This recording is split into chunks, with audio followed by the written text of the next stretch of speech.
Hello everyone, welcome to Learnit. ఈరోజు మనం stock markets గురించి తెలుసుకోబోతున్నాం.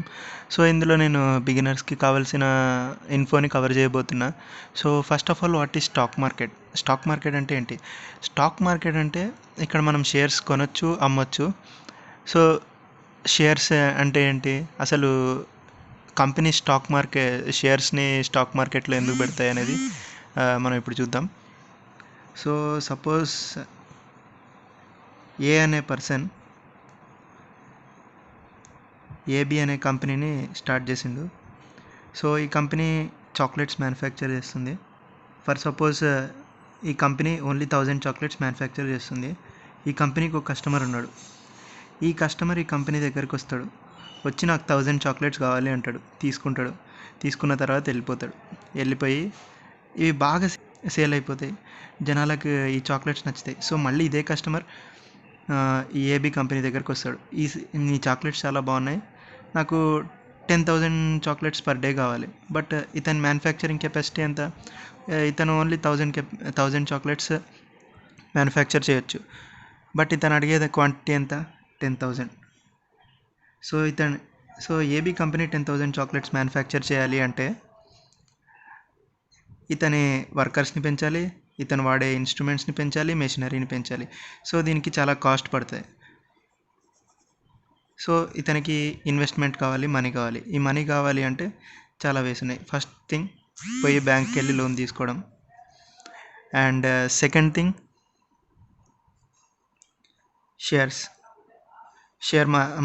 వాళ్ళ కంపెనీ షేర్స్ని మార్కెట్లో పెట్టి ఇన్వెస్టర్స్ని అట్రాక్ట్ చేసి ఆ ఇన్వెస్టర్స్ ద్వారా తన బిజినెస్ని ఇంక్రీజ్ చేసుకోవచ్చు. సో ఈ 2 వేస్ ఉన్నాయి. సో ఈ ఏబీ కంపెనీ అనేది వాళ్ళ స్టాక్స్ని స్టాక్ ఎక్స్చేంజ్లో పెడుతుంది. సో స్టాక్ ఎక్స్చేంజ్లో పెట్టినప్పుడు ఇన్వెస్టర్స్ వస్తారు. ఇన్వెస్టర్స్ వస్తే మనీ వస్తుంది. సో దీని ద్వారా కంపెనీకి ప్రాఫిట్స్ ఏంటి అంటే, వీళ్ళకు మామూలుగా బ్యాంకులో లోన్ తీసుకుంటే ఇంట్రెస్ట్ కట్టాల్సి వస్తుంది. బట్ ఇలా వాళ్ళు షేర్స్ని స్టాక్ ఎక్స్చేంజ్లో పెట్టడం వల్ల ఇన్వెస్టర్స్ వస్తారు. వీళ్ళకి పెద్దగా ఇంట్రెస్ట్ కూడా కట్టాల్సిన అవసరం ఉండదు.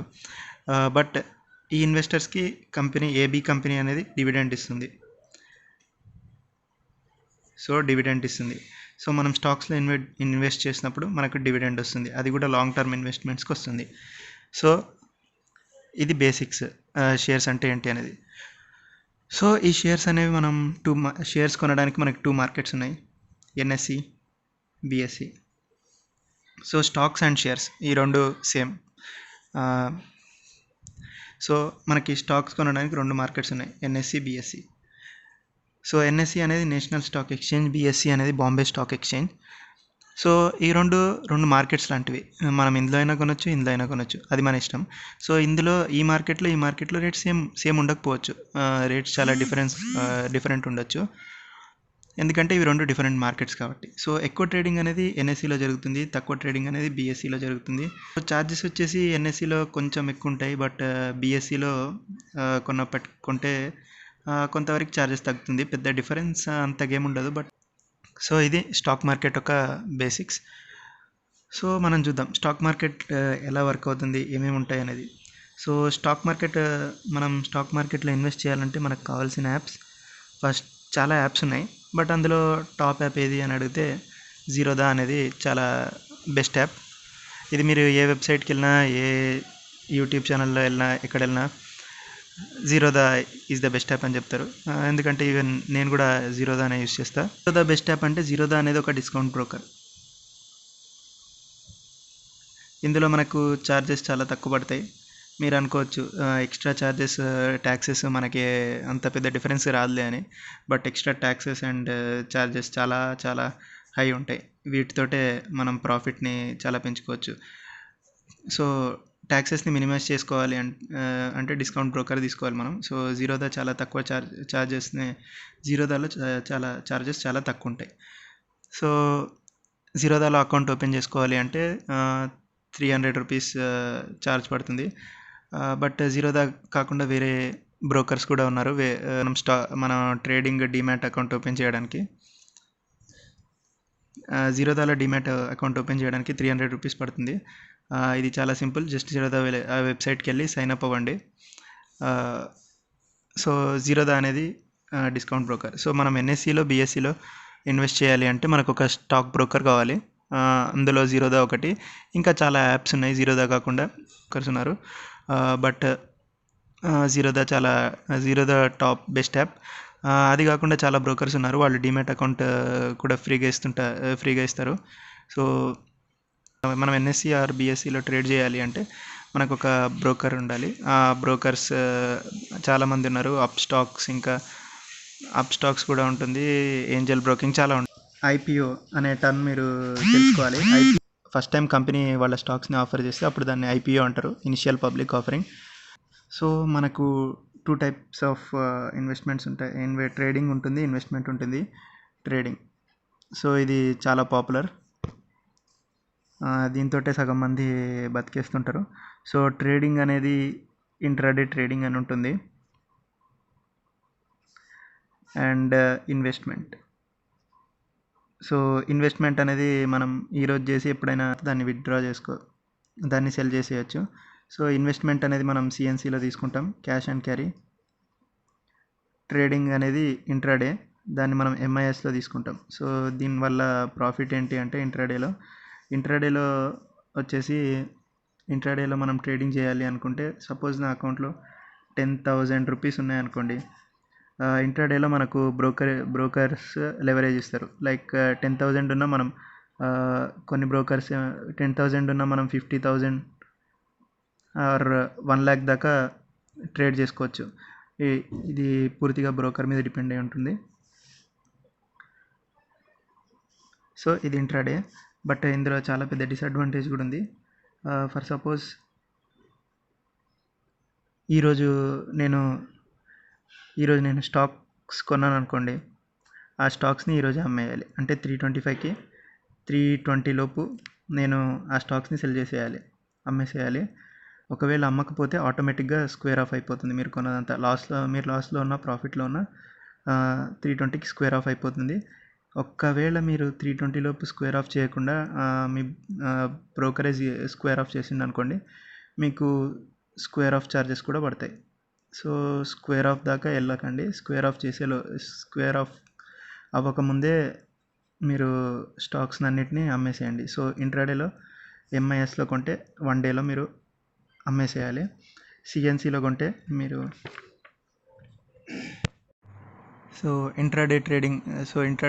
ఇంట్రాడేలో మీరు ట్రేడింగ్ చేయాలి అనుకుంటే అది చాలా పెద్ద రిస్క్. మీరు అదే 1 డేలో మనీ పోగొట్టుకుంటారు. మ్యాక్సిమం ఇంట్రాడే ట్రేడింగ్లో మీరు మనీ పోగొట్టుకోవడమే జరుగుతుంది. సో ఇంట్రాడే ట్రేడింగ్ సజెస్ట్ చేయను బిగినర్స్కి. అస్సలు ఇంట్రాడేలో వెళ్ళాలి అనుకోకండి. తర్వాత ఇన్వెస్ట్మెంట్ అనేది సిఎన్సి అంటే cash and carry. So for suppose నేను ఈరోజు ఈ స్టాక్స్ కొన్నాను అనుకోండి, దీన్ని ఆఫ్టర్ 3 డేస్ కూడా, ఆఫ్టర్ 10 డేస్, ఆఫ్టర్ 1000 డేస్, మీరు ఎన్ని రోజులైనా ఈ స్టాక్స్ని మీ డిమాట్ అకౌంట్లో పెట్టుకోవచ్చు. ఎన్ని రోజులైనా ఈ స్టాక్స్ని మీరు మీ డిమాట్ అకౌంట్లో హోల్డ్ చేయొచ్చు. మీరు ఈ పర్టికులర్ స్టాక్ ప్రైస్ పెరిగినప్పుడు వీటిని ఈ స్టాక్స్ని అమ్మేయచ్చు. సో సిఎన్సి అనేది కొంచెం risk free, but totally risk free అని చెప్పలేను. మోస్ట్లీ రిస్క్ కూడా ఉంటుంది, రిస్క్ ఫ్రీ కూడా ఉంటుంది.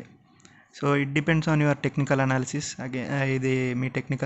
Depends on your technical analysis and fundamental analysis. So చాలా జాగ్రత్తగా ఇన్వెస్ట్ చేయాలి సిఎన్సిలో కూడా. సో మనం ఇప్పుడు చూద్దాం, స్టాక్ మార్కెట్లో మనీ వస్తుందా లేదా. ఎస్, స్టాక్ మార్కెట్లో మనీ వస్తుంది, ష్యూర్. మనీ పోతుందా? ఎస్, అది అంతకంటే చాలా ష్యూర్. మీకు ఎంత వస్తుందో అంతే మీరు 1 డేలో స్టాక్ మార్కెట్లో 1 lakh కూడా సంపాదించవచ్చు, అదే 1 డేలో 1 lakh కూడా పోవచ్చు. సో స్టాక్ మార్కెట్లో 1 డేలో మీరు సంపాదించవచ్చు, 1 డేలో పోగొట్టుకోవచ్చు. ఇదంతా based on me fundamental analysis and technical analysis. So మంచి కంపెనీల్లోనే స్టాక్ ఇన్వెస్ట్ చేయాలి మనం. సో ఇన్వెస్ట్మెంట్ అంటే మనం ఇప్పుడు కొని ఎప్పుడైనా అమ్మొచ్చు. సో దాన్నే మనం ఇన్వెస్ట్మెంట్ అంటాము. సో కంపెనీ స్టాక్స్ మనకి ఏ రేట్ నుంచి స్టార్ట్ అవ్వచ్చు అంటే, సో 100 రూపీస్ నుంచి స్టార్ట్ అయ్యే స్టాక్స్ ఉంటాయి, 80 నుంచి స్టార్ట్ అయ్యే స్టాక్స్ ఉంటాయి, రూపీస్ రేట్ ఉన్న స్టాక్స్ కూడా ఉంటాయి. సో అది మీ ఇష్టం, మీరు ఎలాంటిది కొనాలనుకుంటున్నారో. మనకి డైలీ ట్రేడింగ్ టైమింగ్స్ ఏంటి అంటే, స్టాక్ మార్కెట్ ఓపెన్ అయ్యే టైం 9:15కి ఓపెన్ అవుతుంది మార్నింగ్, అండ్ 3:30కి ఎండ్ అవుతుంది. So stock market Monday to Friday దాకా ఉంటుంది. Saturday Sunday stock market holidays. So మీరు 9:15 బిఫోర్ ప్లేస్ చేయాలన్నా, 3:30 తర్వాత ప్లేస్ చేయాలన్నా, 3:30 తర్వాత ప్లేస్ చేసే ఆర్డర్స్ని ఆఫ్టర్ మార్కెట్ ఆర్డర్స్ అంటారు. దాన్ని ఏఎంఓ అని కూడా అంటారు షార్ట్కట్లో. సో 9 to 9:15 వీటిని ప్రీ మార్కెట్ ఆర్డర్స్ అంటారు. అంటే మార్కెట్ స్టార్ట్ అవ్వకముందు ఆర్డర్స్ అని అర్థం. డే ట్రేడింగ్ అనేది చాలా రిస్కీ. మామూలుగా డే ట్రేడింగ్ ఒక బిగినర్ అనేవాడు డే ట్రేడింగ్ చేయడం మంచిది కాదు. ఎందుకంటే డే ట్రేడింగ్లో చాలా ఈజీగా మనీ పోగొట్టుకోవచ్చు. సో చాలా ఎక్స్పీరియన్స్ కావాలి డే ట్రేడింగ్ చేయాలంటే. డే ట్రేడింగ్లో చాలా మనీ సంపాదించవచ్చు ఎక్స్పీరియన్స్ అండ్ నాలెడ్జ్ ఉంటే. సో డే ట్రేడింగ్ అనేది సజెస్ట్ చేయను బిగినర్స్కి. ఇన్వెస్ట్మెంట్తో స్టార్ట్ చేయండి. సిఎన్సిలో కొనండి. సిఎన్సిలో కొని పెరిగినప్పుడు అమ్మేయండి. అండ్ అలా కొన్నప్పుడు మంచి కంపెనీసే మీరు ఎంచుకోవాలి. సో స్టాక్ మార్కెట్లో కొన్ని టర్మ్స్ ఉంటాయి. బుల్లిష్ మార్కెట్ అంటారు, బియరిష్ మార్కెట్ అంటారు. బుల్లిష్ మార్కెట్ అంటే దాని ప్రైస్, ఒక స్టాక్ ప్రైస్ రైజింగ్లో ఉందని అర్థం, అంటే పెరుగుతుంది అని అర్థం. బేరిష్ అంటే ఒక స్టాక్ ప్రైస్ తగ్గుతుంది అని అర్థం. సో ఈ రెండు టర్మ్స్ అనేవి చాలా ఇంపార్టెంట్. అండ్ ఆ తర్వాత ఇంకో రెండు టర్మ్స్ వస్తాయి, సపోర్ట్ అండ్ రెసిస్టెన్స్. ఇది చాలా ఇంపార్టెంట్ అనమాట. సో సపోర్ట్ అంటే, మనకి సపోజ్ ఒక స్టాక్ ప్రైస్ 500 ఉంది. సో ఆ స్టాక్ ప్రైస్ 500 ఉంది, 583కి వెళ్ళింది, అండ్ 460కి వెళ్ళింది. సో ఇందులో ఈ ఎగ్జాంపుల్లో 583 ఈ స్టాక్ ప్రైస్ 583ని దాటట్లే. ఈ స్టాక్ ప్రైస్ 460, సో 460 కంటే తగ్గట్లేదు. సో ఇది సపోర్ట్ అనమాట. సపోర్ట్ అంటే lowest price of that particular stock. Resistance అంటే హైయెస్ట్ ప్రైస్. సో 583 అనేది ఇందులో మనకి హైయెస్ట్ ప్రైస్. సో సపోర్ట్ అంటే ఏంటి? లోయెస్ట్ ప్రైస్ అంటే ఈ లెవెల్ కంటే ఇక తగ్గదు ఆ స్టాక్ ప్రైస్, మనం కొనేయాలి అనేటటువంటి ప్రైస్ అనేది సపోర్ట్. రెసిస్టెన్స్ అనేది హైయెస్ట్ ప్రైస్. లైక్ ఇక ఈ లెవెల్ కంటే ఈ పర్టికులర్ స్టాక్ దాటదు అనేది రెసిస్టెన్స్ అనమాట. సో మామూలుగా మనం సపోర్ట్ లెవెల్స్లో ఒక స్టాక్ని కొనాలి, అండ్ రెసిస్టెన్స్ లెవెల్లో స్టాక్స్ని అమ్మేయాలన్నమాట. మ్యాక్సిమం ఒక్కసారి ఏదైనా స్టాక్ రెసిస్టెన్స్ లెవెల్స్కి రీచ్ అయ్యింది అనుకోండి, నో డౌట్ అది పక్కా సెల్లర్స్ ఎక్కువైపోతారు. అప్పుడు అది మళ్ళీ సపోర్ట్ లెవెల్కి ఏదో ఒక రోజు పడిపోతుంది. అప్పుడు ఆ సపోర్ట్ లెవెల్ వచ్చినప్పుడు మనం కొనాలి. రెసిస్టెన్స్ లెవెల్, స్టాక్ ప్రైస్ పెరుగుతుంది కదా అని చెప్పేసి మనం వెళ్ళి రెసిస్టెన్స్ లెవెల్లో కొన్నామనుకోండి, అక్కడి నుంచి సెల్లింగ్ పెరిగిపోతుంది, అది మళ్ళీ ఆ స్టాక్ పడిపోవడం మొదలు పెడుతుంది. అప్పుడు అది మళ్ళీ సపోర్ట్ లెవెల్లోకి వచ్చేస్తుంది. అప్పుడు మీరు ఏంది ఇంత లాస్ వస్తుంది, మనం ఈ స్టాక్స్ని ఉంచుకోవాలా అమ్మేయాలి అనే డౌట్లో చాలామంది అమ్మేస్తూ ఉంటారు. సో అందుకే రెసిస్టెన్స్ లెవెల్స్లో కొనడం చాలా చాలా చాలా రిస్క్. సో సపోర్ట్ లెవెల్స్లో మనం ఎప్పుడైనా సపోర్ట్ లెవెల్స్లో కొనాలి, అంటే తక్కువ ప్రైస్ వచ్చినప్పుడు కొనాలి. అంటే ఆ తక్కువ ప్రైస్ని మనం ఐడెంటిఫై చేయాలి అనమాట. ఎక్కడ ఇంతకంటే తగ్గదు అనే ఒక పర్టికులర్ ప్రైస్ వస్తుంది, ఆ ప్రైస్లోనే మనం కొనాలి. సో రెసిస్టెన్స్ అనేది ఇంతకంటే ఈ పర్టికులర్ స్టాక్ పెరగదు అనే ప్రైస్ వస్తుంది, ఆ ప్రైస్లో మనం అమ్మేయాలి. అప్పుడు కూడా అలాగే ఉంచుకుంటే మళ్ళీ ఆ ప్రైస్ పడిపోతుంది, మనకు పెద్దగా profits Rao. So support and resistance అనేది చాలా ఇంపార్టెంట్ అనమాట. సో ఇప్పుడు మనం స్టాక్ ప్రైసెస్ ఎలా పెరుగుతుంది, ఎలా తగ్గుతుంది అనేది ఎలా తెలుసుకుంటాం? సో ఫస్ట్ బేసిక్ అనేది ఏంటంటే buyers and sellers. So selling quantity ఆ పర్టికులర్ స్టాక్లో ఎక్కువ ఉందనుకోండి, ఆ పర్టికులర్ స్టాక్ ప్రైస్ పడిపోతుంది. బయింగ్ క్వాంటిటీ అనేది ఎక్కువ ఉందనుకోండి, ఆ స్టాక్ ప్రైస్ పెరుగుతుంది. సో సెల్లింగ్ క్వాంటిటీ ఎక్కువ ఉంటే స్టాక్ ప్రైస్ తగ్గుతుంది, బయింగ్ క్వాంటిటీ ఎక్కువ ఉంటే స్టాక్ ప్రైస్ పెరుగుతుంది. సో ఇదొక బేసిక్ అనమాట. సో దీన్ని బట్టి స్టాక్ ప్రైజెస్ డైలీ చేంజ్ అవుతూ ఉంటాయి. సో ఇంతవరకు మనం బేసిక్స్ చాలా కవర్ చేసాము. సో ఇప్పుడు మనకి టెక్నికల్ అనాలిసిస్ అనేది ఒకటి ఉంటుందన్నమాట. దీనిలో గ్రాఫ్స్ ఉంటాయి. ఆ గ్రాఫ్స్ని బట్టి దాని ప్రైసెస్ని బట్టి స్టాక్ పెరుగుతుందా తగ్గుతుందా అని తెలుసుకోవచ్చు. మామూలుగా మనం టెక్నికల్ అనాలిసిస్లో ఎక్కువ వాడేది candle stick patterns. So candle stick bar. So మనం వాడేది candle stick graph. So candle stick graph అనేది ఇది. ముందు క్యాండిల్ స్టిక్ గ్రాఫ్ గురించి తెలుసుకునే ముందు మనం ఇంకొకటి తెలుసుకోవాలి. ఓపెన్, హై, లో, క్లోజ్. సో ఓపెన్ అనేది మార్కెట్ 9:15కి స్టార్ట్ అయినప్పుడు ఏ ప్రైస్కి ఓపెన్ అయిందో అనేది ఈ ఓపెన్ ప్రైస్ చెప్తుంది. హై అనేది ఆ రోజులో ఈ పర్టికులర్ స్టాక్ ఎంత ప్రైస్ దాకా వచ్చింది అనేది హై అనేది చెప్తుంది. లో అనేది ఆ రోజు ఆ పర్టికులర్ స్టాక్ ఎంత తక్కువ పడిపోయింది అనేది చెప్తుంది.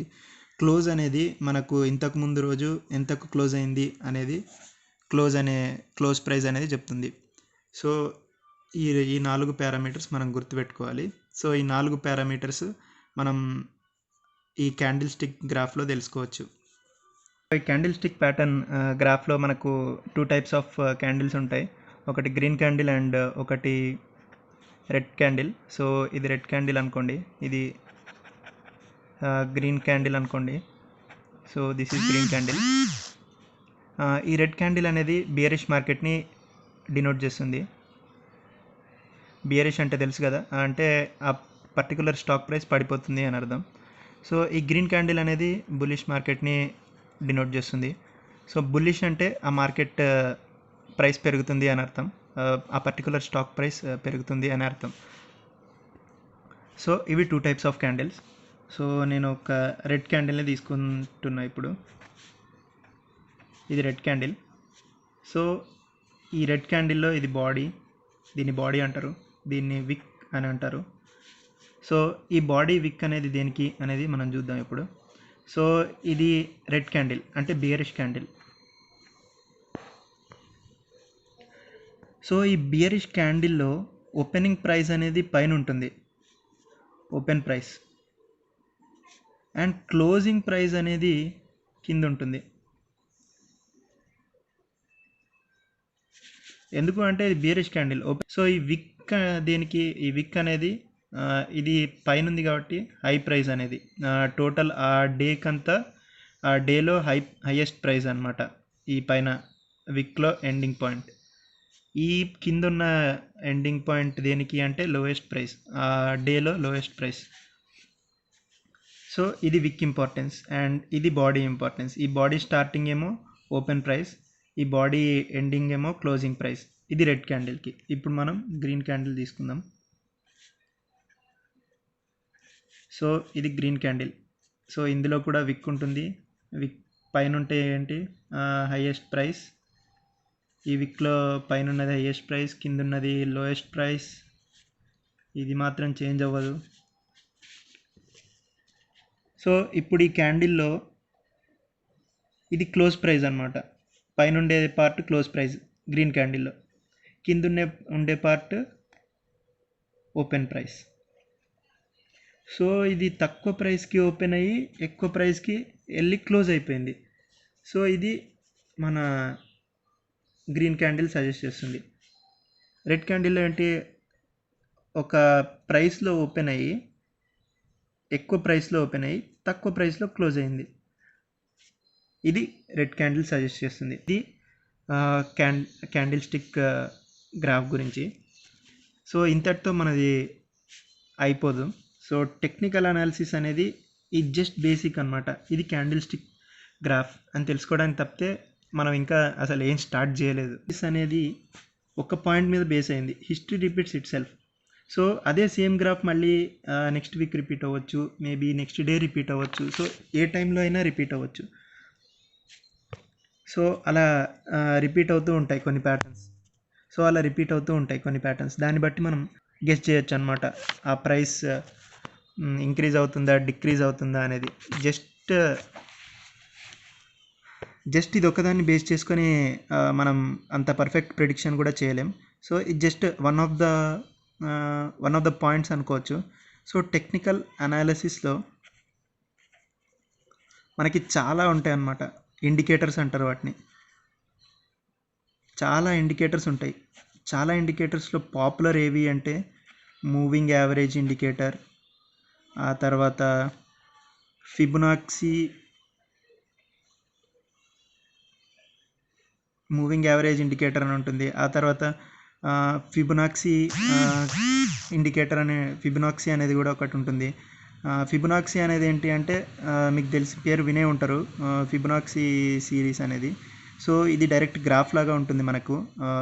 ఒక మీ పర్టికులర్ స్టాక్ బ్రోకర్ యాప్ని ఓపెన్ చేస్తే ఫిబొనాక్సీ అని ఉంటుంది. దీన్ని బట్టి మనం ట్రేస్ చేసుకోవచ్చు అనమాట. స్టాక్ ఉంది, దాని ప్రైస్ పడిపోయింది, దాని ప్రైస్ కరెక్ట్ ఈ లెవెల్స్లో పడిపోతూ వస్తుంది. ఒకవేళ ఇక్కడ పడిపోయింది, ఇక్కడ ఆగిపోయింది అనమాట. ఇక్కడ నుంచి కిందికి పడట్లేదు. సో ఇక్కడ నుంచి పడట్లేదు కదా. సో ఈ స్టాక్ మళ్ళీ సేమ్ ఈ ఫిబొనాక్సీ లెవెల్స్కే రైజ్ అవుతుంది, ఈ లెవెల్కి రైజ్ అవుతుంది ఫస్ట్ ఫిబొనాక్సీ లెవెల్. ఆ తర్వాత మళ్ళీ ఇదే ప్రైస్ కరెక్ట్ ఇదే ప్రైసెస్కి ఇదే లెవెల్స్కి వెళ్తుంది అనమాట. కరెక్ట్ ఇదే ఫిబొనాక్సీ లెవెల్స్కి వెళ్తుంది. అండ్ మూవింగ్ యావరేజ్ అనేది చాలా ఇంపార్టెంట్ అనమాట. దీన్ని బట్టి కూడా చాలామంది కొంటూ ఉంటారు స్టాక్స్. సో ఇది ఒక ఇంపార్టెంట్ ప్యాటర్న్. సో ఇలా చాలా ఉంటాయి ఇండికేటర్స్. వాటి గురించి మనం తర్వాత వీడియోలో చూద్దాం. ఇప్పుడు ఈ వీడియో చాలా లెంతీ అయిపోయింది. సో జస్ట్ ఒక ఇంట్రొడక్షన్ ఇస్తున్నా, ఏ ఇండికేటర్స్ ఉంటాయి అనేది. మూవింగ్ యావరేజ్ అనేది ఉంటుంది, ఫిబొనాక్సీ అనేది ఉంటుంది, ఇంకా చాలా ఉంటాయి. వాటి గురించి మనం తర్వాత నెక్స్ట్ వీడియోలో డిస్కస్ చేద్దాం. సో ఇవి కాకుండా, ఈ ఇండికేటర్స్ కాకుండా ఇంకా వేరే ఏమైనా ఈ ప్రైస్ని గవర్న్ చేస్తాయా? ఆ ప్రైస్ వేరే పాయింట్స్ ఏమన్నా ఉంటాయా? దానివల్ల ప్రైస్ ఇంక్రీజ్ ఆర్ డిక్రీజ్ అవ్వచ్చా? అవును, ఉంటుంది. దాని డిమాండ్ అండ్ సప్లై. దీనికి ఒక ఎగ్జాంపుల్ చెప్తా. సో మీకు తెలిసే ఉంటుంది, ఈ మధ్య గ్లెన్మార్క్ అనే ఒక కంపెనీ COVID-19కి మెడిసిన్ కనిపెట్టినామని చెప్పిండ్రు, మైల్డ్ అండ్ మోడరేట్ కేసెస్కి. సో అది చెప్పిన వెంటనే ఆ స్టాక్ ప్రైస్ అనేది ఎటో వెళ్ళిపోయింది. కూడా ఒక ఫ్యాక్టే అనమాట. సో చాలా హైకి వెళ్ళిపోయిన తర్వాత అందరు కొనడం మొదలెట్టిండ్రు. దగ్గర 500కి ఏమో వెళ్ళినట్టుంది. వెళ్ళిన తర్వాత మళ్ళీ పడిపోయింది ఆ స్టాక్ ప్రైస్. తర్వాత అప్పుడే మనం అమ్మేసుకోవాలన్నమాట, అది హై ఉన్నప్పుడే. అది తగ్గేంత వరకు వెయిట్ చేయొద్దు. సో ఇలాంటి సర్కమ్స్టాన్సెస్ కూడా ఉంటాయి. వీటి వల్ల కూడా స్టాక్ ప్రైస్ ఇంక్రీజ్ అవుతుంది. సో ఇంకోటి చెప్తా, రిలయన్స్ అనేది ఒకప్పుడు ఫేస్బుక్ ఇన్వెస్ట్మెంట్ చేయకముందు దాని స్టాక్ ప్రైస్ అనేది 800 to 900 మధ్యలో ఉండేది. ఒక్కసారి ఫేస్బుక్ అనేది ఇన్వెస్ట్ చేస్తుంది అని తెలవంగానే దాని స్టాక్ ప్రైస్ ఇంక్రీజ్ అవుతూనే పోయింది, ఇంకా అవుతూనే ఉంది. దాని స్టాక్ ప్రైస్ ఇంక్రీజ్ అవుతూనే ఉంది. సో రిలయన్స్లో చాలా కంపెనీస్ ఇన్వెస్ట్ చేయడం మొదలెట్టాయి. ఫస్ట్ ఫేస్బుక్, ఇక చాలా డిఫరెంట్ కంపెనీస్ ఇన్వెస్ట్ చేశాయి. ఇప్పుడు చెప్పాలంటే రిలయన్స్ 1900లో నడుస్తుంది దాని ఒక్క స్టాక్ ప్రైస్. 800 నుంచి 1900కి just within a span of 1 month అని చెప్పొచ్చు. ఈ రేంజ్లో పెరిగిందనమాట. సో ఇలాంటి ఫ్యాక్టర్స్ వచ్చినప్పుడు మనం ఆ స్టాక్స్ని కళ్ళు మూసుకొని కొనేయచ్చు. అండ్ కరెక్ట్ టైంలో అమ్మేయడం కూడా తెలియాలి మనకు, లేకపోతే మనం ప్రాఫిట్ సంపాదించలేం. సో ఇలాంటి ఫ్యాక్టర్స్ చాలా ఇన్ఫ్లుయెన్స్ చేస్తాయి అన్నమాట. ఇంకొకటి, ఆ కంపెనీ యొక్క ప్రాఫిట్ అండ్ లాస్ మనం చూస్తూ ఉండాలి. సపోజ్ ఈరోజు ఉంది. సో ఆ కంపెనీ రేపు దాని ప్రాఫిట్స్ లాసెస్ అనౌన్స్ చేస్తుంది. సో ఈరోజు ఏమవుతుందంటే చాలామంది ఆ స్టాక్స్ మీద కొంటూ ఉంటారు, అమ్ముతూ ఉంటారు. నెక్స్ట్ డే ఆ కంపెనీ లాస్లో ఉంది, ఎర్నింగ్స్ రిలీజ్ చేసింది అనుకో, లాస్లో ఉందనేది, ఆ కంపెనీ స్టాక్స్ పడిపోతాయి. మీరు వెంటనే అమ్మేసుకోవడం మంచిది. అట్లాంటప్పుడు దాన్ని ఇంకా ఉంచుకోవద్దు. సపోజ్ అదే కంపెనీ నెక్స్ట్ డే ప్రాఫిట్లో ఉంది అనుకోండి. సో ప్రాఫిట్లో ఉంది కాబట్టి ఇక అందరు కొనడం మొదలెడతారు. సో దాని ప్రైస్ ఆబ్వియస్లీ రైజ్ అవుతుంది. సో మీరు దాన్ని నమ్మకుండా ఉండడం బెస్ట్ అలాంటి సిచ్యువేషన్లో. బట్ లాసెస్లో ఉంది అనే టర్మ్ వచ్చింది అనుకోండి, వెంటనే అమ్మేసుకోవడం మంచిది. సో నా ఒపీనియన్ ఏంటంటే ఎర్నింగ్స్ రిలీజ్ ముందు కొనకుండా ఉండడమే బెస్ట్. బికాస్ చెప్పలేం నెక్స్ట్ డే లాస్ వస్తుందో ప్రాఫిట్ వస్తుందో అనేది. సో ఇది ఒక ఫ్యాక్టరే. ఆ తర్వాత ఇంకా క్యాష్ డివిడెండ్ అంటే ఆ రోజు కంటే ముందు క్యాష్ డివిడెంట్ అనేది ఒక కంపెనీ అనౌన్స్ చేస్తుందన్నమాట. ఈ క్యాష్ డివిడెంట్ అనౌన్స్ చేసిన ఒక 5 క్యాష్ డివిడెంట్ అనౌన్స్ చేసి సపోజ్ జూలై 30 క్యాష్ డివిడెంట్ ఉంది అనుకోండి. అండ్ ఈరోజు కాదు కానీ జూలై 30కి క్యాష్ డివిడెంట్ ఉంది. జూలై 60 ఈ విషయం అనేది జూలై 16కి అనౌన్స్ చేసింది. జూలై 16కి అనౌన్స్ చేసినప్పుడు ఆబ్వియస్లీ ఆ కంపెనీ స్టాక్ ప్రైస్ అనేది చాలా వరకు పెరిగిపోతుంది అనమాట. క్యాష్ డివిడెంట్ అనౌన్స్ చేసినప్పుడు మ్యాక్సిమం నెంబర్ ఆఫ్ కంపెనీస్ మీరు అబ్జర్వ్ చేయొచ్చు, క్యాష్ డివిడెంట్ అనౌన్స్ చేసిన వెంటనే ప్రైస్ పెరిగిపోతుంది. ఇది ష్యూర్. అలా క్యాష్ డివిడెంట్ అనౌన్స్ చేసినప్పుడు మీరు ఆ కంపెనీ స్టాక్స్ని కళ్ళు మూసుకొని కొనేయండి, ప్రైస్ పెరగగానే అమ్మేసేయండి. సో క్యాష్ డివిడెంట్ గురించి వెయిట్ చేస్తూ ఉండండి. అలా వచ్చినప్పుడు మీరు క్యాష్ డివిడెంట్ ఉన్నప్పుడు కొనేయండి. సో ఇదొక ఫ్యాక్టర్ అనమాట. ఇది కూడా దీన్ని బట్టి కూడా మనం స్టాక్ ప్రైస్ ఇంక్రీజ్ అవుతుందా డిక్రీజ్ అవుతుందా అని గెస్ చేసి కొనేయచ్చు. సో ఇవన్నీ డిఫరెంట్ టైప్ ఆఫ్ ఇండికేటర్స్ అనమాట, స్టాక్ ప్రైస్ పెరుగుతుందా లేదా అనేది. సో ఇంకొకటి సపోర్ట్ లెవెల్లో మనం కొనాలి, బట్ ఆ కంపెనీ ఎలా పర్ఫామ్ చేస్తుందో అనేది చూసి కొనాలన్నమాట. సపోర్ట్ లెవెల్లో కూడా సపోజ్ కంపెనీ ప్రైస్ పడిపోతూనే ఉంది. అట్లాంటప్పుడు మనం వెళ్ళి సపోర్ట్ లెవెల్లో పోయి కొందాంలే, పెరుగుతుంది ఏదో ఒక రోజు అని పోయి కొనొద్దన్నమాట. ఎందుకంటే చెప్పలేము ఆ కంపెనీ ఎందుకు తగ్గుతుందో అనేది తెలుసుకొని మనం కొనాలి. ఆ కంపెనీ పెరుగుతుందా లేదా దాని ప్రైస్ అనేది కూడా మనం చూసుకోవాలన్నమాట. సో ఇప్పుడు చాలామంది అంటున్నారు COVID-19 ఇప్పుడు చాలా కంపెనీ ప్రైసెస్ పడిపోయాయి, ఇది రైట్ టైం కొనడానికి అని అన్నారు. బట్ ఇప్పుడు మాత్రం కరెక్ట్ టైం కాదు. ఎందుకు అంటే COVID-19 వచ్చినప్పుడు ఆ కంపెనీ ప్రైజెస్ పడిపోవడము జరిగింది, ఆ కంపెనీ ప్రైజెస్ మళ్ళీ పైకి రావడము జరిగింది. సో ఆ కంపెనీ ఇప్పుడు ప్రస్తుతానికి ఉన్న కంపెనీస్ చాలా హై ప్రైస్లో నడుస్తున్నాయి. సో ఇప్పుడు ఎలాంటి బ్యాడ్ అనౌన్స్మెంట్ వచ్చినా అవి చాలా వరకు పడిపోయే ఛాన్స్ ఉన్నాయి. సో ఇప్పుడు డైరెక్ట్ వెళ్ళి ఇన్వెస్ట్ చేయకండి. సో కొంచెం చూసుకొని ఏదైనా కంపెనీలో ఇన్వెస్ట్ చేయాలి అనుకుంటే కొంచెం చూసుకొని దాని సపోర్ట్ లెవెల్ వచ్చేంత వరకు వెయిట్ చేసి కొనండి. అండ్ ఇంకొకటి చాలామంది అడుగుతుంటారు ఏ టైం బెస్ట్ మనకి ఇన్వెస్ట్ చేయడానికి, ఏ టైంలో కొంటే బెస్ట్ అని అడుగుతూ ఉంటారు. సో మీరు ఇన్వెస్టర్స్ అయితే 3 to 320 అనేది చాలా బెస్ట్ టైం. ఎందుకంటే ఆ టైంలో మ్యాక్స్ కంపెనీ స్టాక్స్ అన్ని పడిపోతుంటాయి. ఇంట్రాడే సెల్లర్స్ అందరూ 3 to 320 మధ్యలో స్క్వేర్ ఆఫ్ వాళ్ళ స్టాక్స్ని అమ్మేస్తూ ఉంటారు. సో సెల్లింగ్ రేట్ అనేది 3 to 320 మధ్యలో చాలా పెరిగిపోతుంది. అప్పుడు ఆ టైంలో మీరు ఇన్వెస్ట్మెంట్ చేసుకోవడం బెస్ట్. ఎందుకంటే అప్పుడు ప్రైస్ చాలా తక్కువ ఉంటుంది అండ్ మీ కరెక్ట్ ప్రైజా కాదా అని చూసుకోవాలి. సో మోస్ట్లీ మీరు సిఎన్సీలో కొనాలి అనుకుంటే 3 to 320 is the best time. So ఇది ఈరోజు మనం ఇంతవరకు కవర్ చేద్దాం. ఇప్పటికే వీడియో చాలా లెంతీ అయిపోయింది. సో ఈ మాత్రం బేసిక్ తెలిసి ఉండాలన్నమాట. టెక్నికల్ అనాలిసిస్, ఫండమెంటల్ అనాలిసిస్ మొత్తం నేర్చుకుంటే మీరు అడ్వాన్స్డ్ ఎక్స్పర్ట్ లెవెల్కి వెళ్ళొచ్చు. సో టెక్నికల్ అనాలిసిస్ అనేది చాలా కష్టమైంది.